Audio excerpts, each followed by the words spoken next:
In the midst of the COVID-19 pandemic, around 3/4 of voters will be able to vote by mail in the upcoming election. California is one of 9 states that will mail a ballot to every registered voter. Here to tell us how his state is preparing for this year's election is California's Secretary of State, Alex Padilla. Secretary Padilla, thank you so much for being with us. We know that President Trump has been repeatedly questioning the safety of mail-in voting, saying that it can lead to fraud, providing no evidence to support those claims. What can you say to assure the public that mail-in voting is safe and is secure? Look, it's common sense that in the midst of a global health pandemic, we should be finding ways for voters to be able to cast their ballot easily and protect their health and that of their loved ones. And that starts with vote by mail. Like, vote by mail is nothing new in the state of California or in several states across the country. It's proven to be successful, convenient, and yes, secure. The fact of the matter is that voter fraud is exceedingly rare in America, whether it's vote by mail or any other measure. So people should vote with confidence by mail. Among the security measures that we have is not just similar to currency, right, and paper types or specific barcodes on envelopes and a signature verification. Every vote by mail ballot that comes back must be signed by the voter. We compare that with a signature on record for that particular voter to ensure the identity of the individual casting the ballot. So people should vote with confidence. Yeah, and we heard from Kira just moments ago that, of course, talking about the wake of criticism for those cost-cutting moves that were slowing down mail delivery and could threaten mail-in voting. Postmaster General Louis DeJoy announcing he would suspend those changes to the Postal Service until after the election. But here's what you tweeted. It's not enough to suspend USPS changes. They must be reversed. How confident are you in the Postal Service to deliver this year's large number of mail-in ballots on time? So I'm cautiously optimistic, but we have to remain vigilant.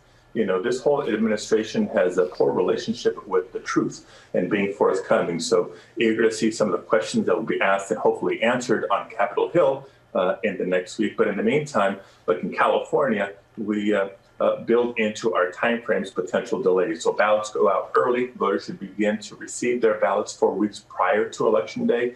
And we have a postmark plus policy, which means ballots that are postmarked on or before Election Day by state law can arrive 3 days after the election and still be counted. We're extending that deadline to 17 days to allow ample time for those ballots to be delivered. Last but not least, we encourage people to sign up for our ballot tracking system at vote.ca.org. Track your ballot through the mail, just like we track our packages when we shop online, for peace of mind about the status of your ballot and an alert when your ballot is received and counted. So it's great for transparency and accountability and peace of mind. Yeah, certainly. And we should mention, obviously, voters there in California also have the option of in-person voting. So what are you doing to ensure that the staff, the people who will be working those polling sites, are going to be able to stay safe, as well as the people who are casting their votes? Right, definitely. So voters will receive their ballots by mail, but have options for returning them through the mail, secure drop boxes, or delivering them in person at any in-person voting location over the course of several days. For people who need to vote in person, you know, whatever the reason may be, accessibility concerns, language assistance, etc., expect a different experience, just like going to the grocery store isn't the same anymore.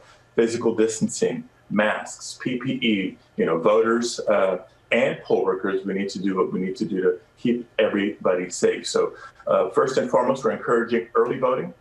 More people who can vote early, either by mail or in person, should reduce lines and crowd size on Tuesday, November 3rd. But of course, you're right, as a voter, all the way up through the time the polls close on election night, you have the right to vote. So our biggest suggestion is make a plan, decide when and how you're going to vote. We encourage early. Secretary, if Kamala Harris is elected vice president, Governor Newsom will have to then fill her Senate seat. You've been mentioned as a possible replacement. How would you feel about moving to Washington? Look, if Kamala is elected vice president, that means Joe Biden is elected president. For me personally, that's great for California and great for the United States. So in the meantime, I'm focused on making sure that our November election goes as smoothly as possible. You've already got a good political response. So yeah, I see the politician in you there, Secretary Padilla. Thank you so much for joining us. We certainly appreciate your time. Thank you. Stay safe. You too. Hi, everyone. George Stephanopoulos here. Thanks for checking out the ABC News YouTube channel. If you'd like to get more videos, show highlights, and watch live event coverage, click on the right over here to subscribe to our channel. And don't forget to download the ABC News app for breaking news alerts. Thanks for watching.